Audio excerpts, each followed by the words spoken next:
gold. So I'm going to bring in Walser Wealth Management President Rebecca Walser. You know, last time you were here, I gave you your props because you've been spot on. I do want to ask, this is sort of a short-term, 1 month kind of thing. Yeah. It just feels toppy, right? So what do you do? Someone who's a long-term bull on gold, you're a huge in it. Your major clients, a lot of money. Yeah. And a lot of people jumping on the bandwagon. I don't know if you like that or not. And it looks like maybe short-term, no, it might be over skis. Well, I think that if you look at year over year, it's up 42.2% year over year, Charles. And that's the bigger point because that tells you more of the consensus. Obviously, when we go into volatility, you get rotations in and out. You get rotations out just because of liquidity reasons. So I don't think you can really look at the short term. Definitely, if you look at the global macro, gold has to be in your portfolio. So you're still very concerned Absolutely, about it. Yeah. Especially with the entire global situation we have macroeconomically up. What about here in this country? Like things like money supply is going back up, the Federal Reserve, obviously we don't know when, but the next move will be to cut rates, those kind of things. How would that influence it?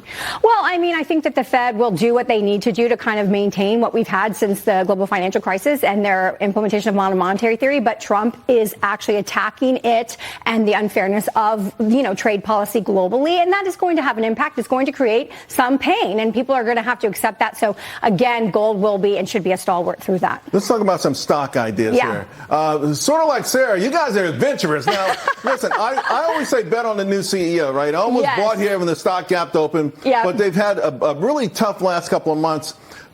Obviously, you think it's temporary. You want to take advantage of this pullback. I mean, obviously, the new CEO, just came from Chipotle, so he needs more time. But, obviously, they have a 3.1% dividend that's been growing for 12 years. And so the CEO is really committed to making it more luxury coffee again, which I think they kind of maybe lost their way a little bit getting more abroad, Target, all these things. And I think they're going to remain and kind of skew back to that. So we do think that long term they're going to be better hold. Sort of like the Hermes versus Louis Vuitton thing, right? Yeah, Exactly right. Yeah, very good. Right, so let's talk about also Bristol Myers. Yep. I haven't heard anyone in this name in a long time. Well, they have consensus of 18% upside, and basically they raised guidance post-Liberation Day. So we're not talking about pharma-specific tariffs, but to have any company raising guidance post-Liberation Day, that's an outlier. And so we think with 18% upside consensus, this could be a short-term price action. You also like Tenet Health. Yeah, same thing. They also raised consensus, and they are 20% consensus to the upside. So we think that could also work as well.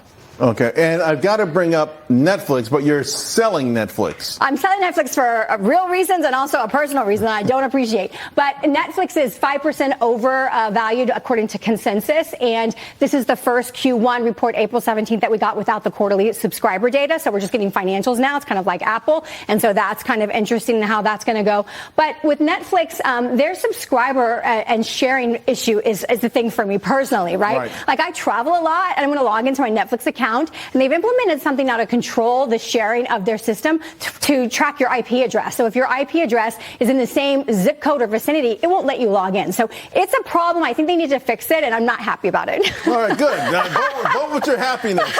So overall with the market then, I mean, are you, today, for instance, I was just talking to Sarah, a pretty impressive bounce off the lows. Yeah, absolutely. Do you think the worst is over for now? No. I think that we're going to get deals. I think, to your point, we will get good positive news, Charles. But I do think that Trump is on the right track to get some things corrected that have been wrong for decades. And that is not going to be pain-free. And I think investors just need to understand that. And sometimes, when you go into the gym and you're working out, it hurts. You break the muscle down to build it back up. And that's what we're going to go through. All right, we're breaking a muscle down. Good stuff. Thank you very much. Thank you. All right, folks.